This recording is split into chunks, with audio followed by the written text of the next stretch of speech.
오늘 우리에게 주시는 하나님의 말씀 함께 보시겠습니다. 오늘은 잠언 4장 14절부터 19절까지 말씀을 함께 보겠습니다.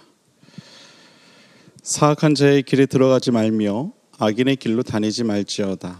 그의 길을 피하고 지나가지 말며 돌이켜 떠나갈지어다. 그들은 악을 행하지 못하면 자지 못하며 사람을 넘어뜨리지 못하면 잠이 오지 아니하며 불의의 떡을 먹으며 강포의 술을 마심이니라. 의인의 길은 돋는 햇살 같아서 크게 빛나 한낮에 광명에 이르거니와 악인의 길은 어둠 같아서 그가 걸려 넘어져도 그것이 무엇인지 깨닫지 못하느니라. 아멘.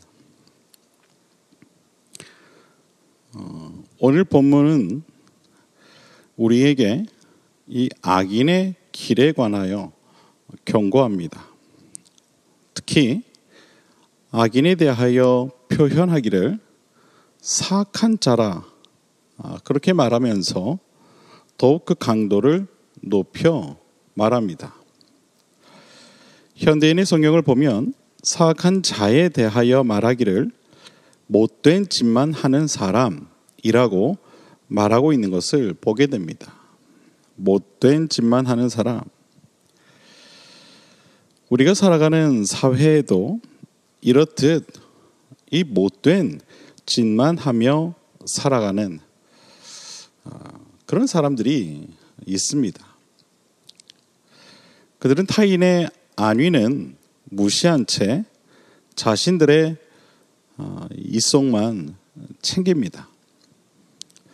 또한 그 이속을 위해서라면 사회의 법과 정의는 더 이상 그들과 상관없는 것으로 만들어버립니다. 편법을 일삼고 자신의 이 안위를 위해서는 돈으로 타협하고 온갖 부정한 방법으로 자신의 재물과 권력을 늘려갑니다. 그것이 이 세상에서 자신들이 살아남는 생존 방법이라고 생각하며 삽니다.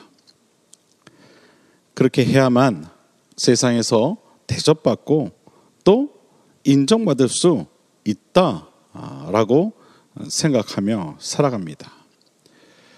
이 얼마나 어리석은 생각입니까? 그래서 오늘 본문은 이러한 자들을 주의할 것을 우리에게 이야기합니다. 14절 이하를 보면 첫 번째는 사악한 자의 길에는 들어가지도 않아야 할 것이고, 두 번째로는 그 길은 다니지도 말아야 할 것이고, 세 번째로는 그들의 길은 피해야만 할 것이고, 네 번째로는 혹시 그 길을 가는 경우가 있더라도 속히 돌이켜 그 길을 떠나야 할 것이라 우리에게 이야기합니다. 이렇게 보면 시편 1편과 매우 유사한 말씀이지 않습니까? 시편 1편을 보면 이런 말씀이 기록되어 있죠. 복 있는 사람은 악인의 꾀를 따르지 아니하며 죄인들의 길에 서지 아니하며 오만한 자들의 자리에 앉지 아니하고 오직 여호와의 율법을 즐거워하여 그의 율법을 주야로 묵상하는도다. 시편 기자 또한 이 악인들의 꾀를 따르는 것, 그리고 죄인들의 길에 서는 것, 또 그들의 자리에 앉는 것에 대해 무척 조심해야 함을 우리에게 이야기합니다. 우리가 악인으로부터 안전할 수 있는 방법은 그들의 길에 들어서지 않는 것입니다. 우리가 악인의 길에 다니지 않기 위해서는 이것이 가장 먼저 우선되어야 하는 것이죠. 자동차가 차도를 다닙니다.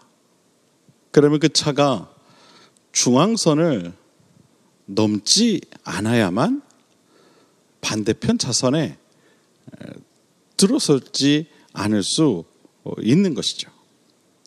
마찬가지입니다. 우리가 악인으로부터 안전할 수 있는 방법은 그 길에 들어서지 않는 것뿐입니다.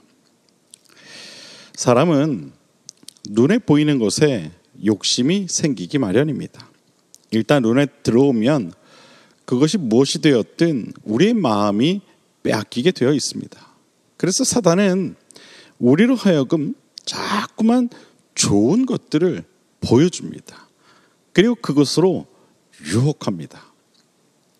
좋은 먹을거리, 좋은 입을거리, 좋은 집, 좋은 차, 큰 권력, 많은 돈, 이와 같은 것들로 우리를 유혹하죠. 살아가는 데 있어서 그리 욕심 부리지 않아도 될 것들에 대하여 자꾸만 욕심을 부리게 만든다는 것입니다.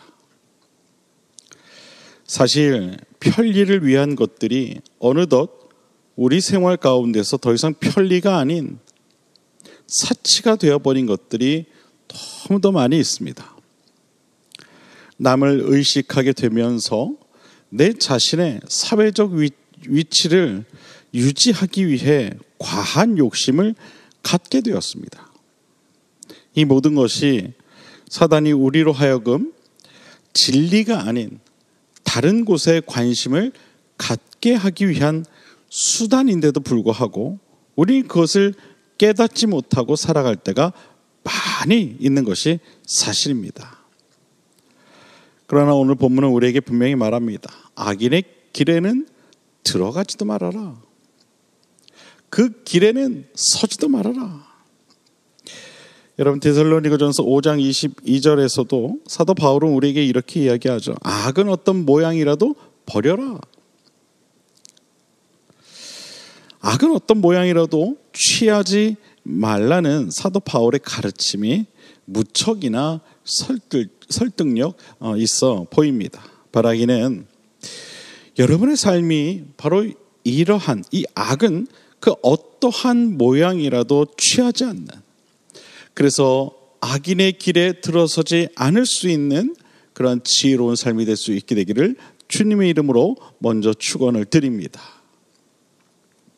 계속해서 본문은 이러한 악인들에 대한 결국에 대하여 그들이 어떤 심판을 받게 되는가에 대해 말합니다. 17절 이하를 보면 불의의 떡을 먹으며 강포의 술을 마시며 그들의 길은 어둠 같아서 그가 걸려 넘어져도 그것이 무엇인지 깨닫지 못한다라고 말합니다. 본문에서 이러한 이 악인들에 대하여 표현하는 것을 한번 보시기 바랍니다.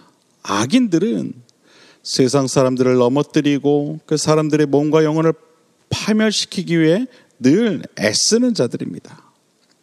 또한 세상 사람들을 파멸시키는 일이 곧 그들이 하는 일이고 그들에게는 마치 이러한 악한 일들이 휴식과도 같으며 잠자는 것과 마찬가지라고 이야기합니다. 악인들은 사람을 해치는 일로 그들의 양식을 삼고 음료를 삼습니다.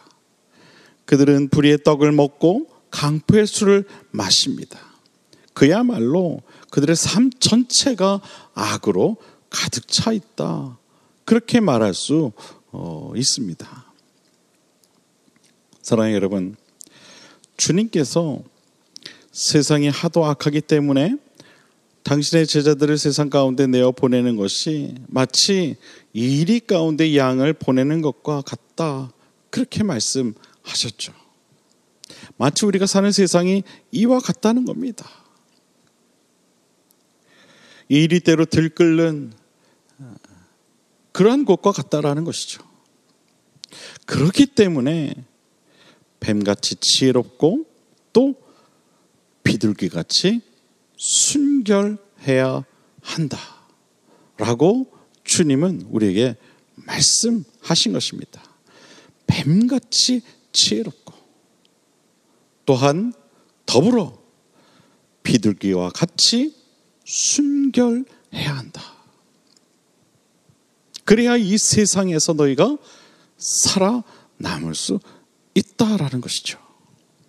사랑하는 여러분, 세상은 날마다 악한 것들로 넘쳐나고 있습니다. 믿지 못할 일들이 하루에도 수만 것씩 일어나고 있습니다. 이러한 때를 살아가는 우리는 그러므로 더욱 깨어 있어야만 하는 것입니다. 또한 지혜롭게 이 세상을 바라보아야만 하는 것입니다. 주님의 가르침대로 뱀과 같이 지혜롭고 또한 비둘기와 같이 순결한 삶을 살 수 있어야만 합니다. 그럴 때에 우리의 길이 광명에 이르게 될 것입니다. 바라기는 그와 같은 주님의 은총이 함께하는 저와 여러분 모두가 될 수 있게 되기를 다시 한번 주님의 이름으로 간절히 축원을 드립니다. 기도하겠습니다.